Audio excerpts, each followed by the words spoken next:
Ramai ingat semua emas sesuai untuk pelaburan. Hakikatnya, ramai orang rugi beribu-ribu ringgit sebab tersalah beli emas. Kalau tujuan anda untuk simpan emas sebagai aset, jangan terus beli sebab nampak cantik. Contoh, beli barang kemas sebab cantik. Barang kemas ni dicipta untuk berhias, bukan untuk pelaburan. Sebab itulah, kos upahnya lebih tinggi dan juga spreadnya boleh mencecah 25% hingga 40%. Kalau betul-betul anda nak simpan emas untuk tujuan keuntungan jangka panjang, pilihlah emas 999 sama ada gold bar ataupun dinar. Tapi jangan tengok harga murah saja. Semak 5 kriteria ini kalau nak bermula. Yang pertama, harga per gramnya kompetitif. Yang kedua, spread yang rendah supaya lebih cepat untung. Yang ketiga, stok sentiasa ada walaupun harga emas jatuh. Yang keempat, mudah untuk anda beli dan mudah untuk anda jual melalui banyak cawangan. Yang kelima, jaminan beli balik tanpa syarat dan tak menyusahkan anda bila nak jual balik. Ingat,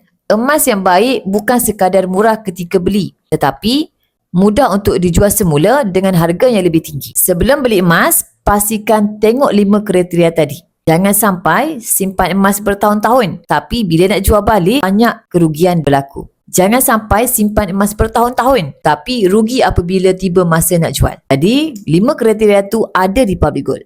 Bagi tuan-puan yang nak mulakan simpanan emas di Public Gold, boleh isi borang sign up untuk saya daftarkan tuan-puan sebagai ahli Public Gold. Kemudian saya akan guide tuan-puan dalam cara dan langkah-langkah simpanan emas yang terbaik untuk tuan-puan.